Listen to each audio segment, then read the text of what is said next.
But now it's time for the Economists' wager.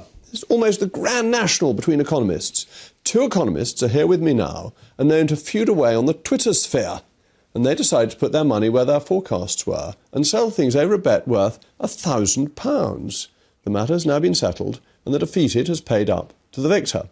Well, I'm absolutely delighted to be joined by the head of lifestyle economics at the Institute for Economic Affairs, Christopher Snowdon, the victor, and Professor of Economics at King's College London, Jonathan Portes, the defeated. Jonathan, first of all, thank you for coming in, because I think it shows incredible sportsmanship to come in and discuss this when you didn't win. So I'll let you have the first word and explain what the bet was about.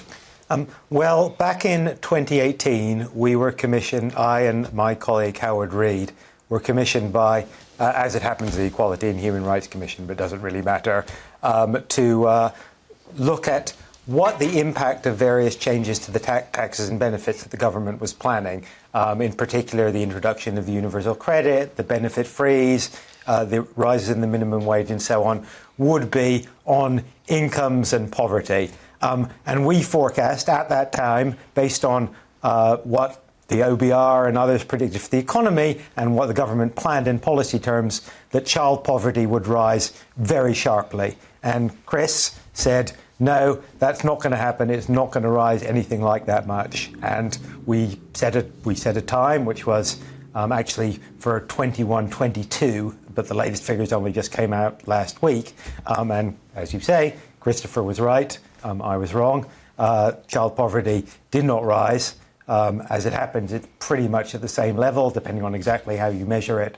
But we can talk about what the reasons are, but basically our forecast And I'm wrong. going to give Christopher the first opportunity to say, what are the reasons? Was it that you thought the ABR was useless and didn't take any note of its forecast, or was there something more profound than that? That would have actually been quite a good reason, as that is part of the reason why child poverty didn't rise at all.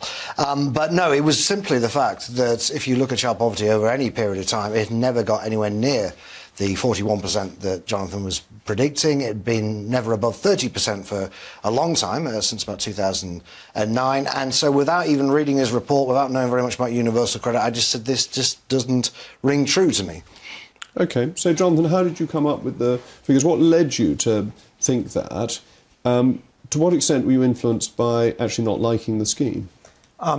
Well, our model is simply a spreadsheet. We fed numbers and assumptions into the spreadsheet. So the extent that the forecast was wrong, it's because the assumptions that we fed were wrong. So, and Chris did say this at the time, so I think we should give him credit. He did indeed say growth in average earnings is going to be significantly slower than is in your in the model, in the forecast, and therefore the extent to which people whose benefits are frozen will fall behind will not be nearly as much as you're saying, and that was basically right. Another thing that happened, I think, was that some of the benefit cuts that were planned then didn't happen, or didn't happen in the way that they were planned. So, for example, the government planned rather large cuts in the value and number of people who got disability benefits, and it simply hasn't worked out that way for various reasons. And is this an issue with modelling? Because when forecasts are announced, it's reported as if they're holy writ, as if they're going to happen, and yet lots of forecasts turn out not to be right because the models aren't right, that the information you put in the first place turns out not to be true. And should we be more suspicious of models fundamentally? Yes, we should, and I think we should get more people putting skin in the game, as Jonathan did, and all credit to him for doing that. One of the things I think that is wrong with modelling, particularly when you're dealing with government handouts, is they don't take into account behavioural changes. They just simply assume, well, if we don't give this person this much, then they're just not going to have as much money. Whereas, of course, people respond in different ways. They respond to incentives and disincentives. We have more than a million job vacancies. If somebody's not in work, they can relatively easily get into work, or they can work more hours, or they can change jobs. There are all sorts of things that people can do within their gift to make these models essentially redundant. So we see that a lot, including with the OBR recently, out by £30 billion within 3 months of the November statement, out by £30 billion, £30 billion more tax revenue than they thought there was going to be. So these models are often wrong. All models are wrong, but some are useful, is a famous saying. People should have skin in the game. And there's this thing that really worries me. My experience in financial services, models were always wrong. And yet investors looked at them and economists looked at them and politicians make policy on them.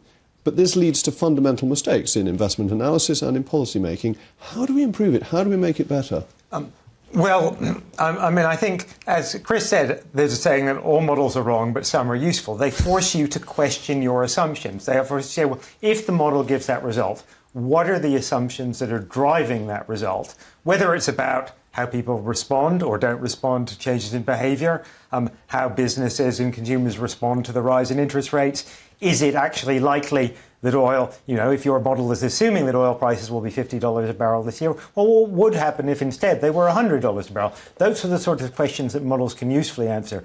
And so, for example, in Brexit, where so far actually economists have done reasonably well, actually most of the evidence suggests that the economy is responding to Brexit as the mainstream models predicted. That is to say, it's having a significant, not catastrophic, but not zero, negative impact on the British economy. That's what the models predicted. That's what we think.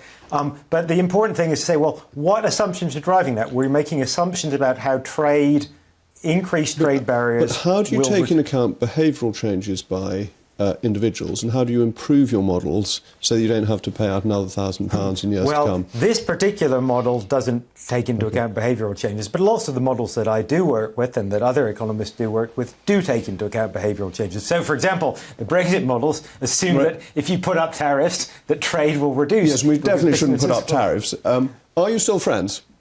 Yes, were you friends beforehand, or just competitors? Perfectly friendly. It's a good And then sporting you're annoyed bet. that the £1,000 been devalued by inflation. Yes, I wish I had made it index linked. You should have made it in gold sovereigns.